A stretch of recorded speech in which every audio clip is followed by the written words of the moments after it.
कहते हैं हर कहानी में एक सुपर हीरो होता है और इस कहानी का भी सुपर हीरो है शिवानी का पति। शिवानी माँ बाप के गुजर जाने के बाद अपने पति को ही सब कुछ मानती और शिवानी की पति की भी जान अपने पत्नी में ही बसती। शिवानी शादी के बाद भी हर रोज कॉलेज जाती और उसका पति हर रोज ऑफिस जाता। एक दिन जब उसका पति ऑफिस से आ रहा था तो उससे किसी व्यक्ति ने कहा कि तुम्हारी पत्नी हर रोज आइसक्रीम वाले की दुकान पर रुककर किसी लड़के के साथ आइसक्रीम खाती है। ये बात शिवानी का पति बर्दाश्त न कर सका और उस लड़के से बिना कुछ आगे बात किए चुपचाप घर चला आया और शिवानी का इंतजार करने लगा। शिवानी जैसे ही घर पर आई उसने शिवानी को जोर का थप्पड़ मारा और कहा कि कल से तुम्हारा कॉलेज जाना बंद। और शिवानी से एक बात भी नहीं किया और शिवानी चाहकर भी कुछ कह नहीं सकी।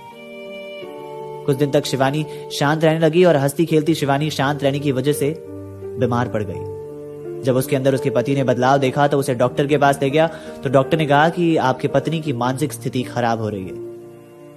उसका पति कुछ न कह सका और शिवानी को घर पर वापस ले आया। करीब 4 दिन के बाद घर पर एक फटे पुराने कपड़े में एक लड़का आइसक्रीम लेकर आया। तो उसके पति ने पूछा कि तुम कौन हो? तो उस लड़के ने कहा कि भैया शिवानी दीदी ने मुझे बताया था कि ये उनका घर है और आज उनका जन्मदिन है, मैं उनके लिए आइसक्रीम लेकर आया हूं। माँ बाप के गुजर जाने के बाद वो हर रोज मुझे मेरे मनपसंद के आइसक्रीम खिलाया करती थी, लेकिन कई दिनों से वो मुझे कॉलेज जाते हुए भी नहीं दिखती। ये सुनकर शिवानी के पति का सर शर्म से नीचे झुक गया। उसको अंदाजा लग चुका था कि उसने कितनी बड़ी गलती की, लेकिन चाहते हुए भी वो कुछ नहीं कर सकता था। वो जब शिवानी के पास गया तो शिवानी बिल्कुल पागल हो चुकी थी। अर्थात जिंदगी में कभी कभी हम बिना बातों को जाने इतना जल्दी रिएक्ट कर देते हैं कि बाद में हमें पछताने के अलावा कुछ नहीं मिलता। बेहतर होगा कि आप चीजों को जान लें, चीजों के बारे में समझ लें, फिर रिएक्ट करें।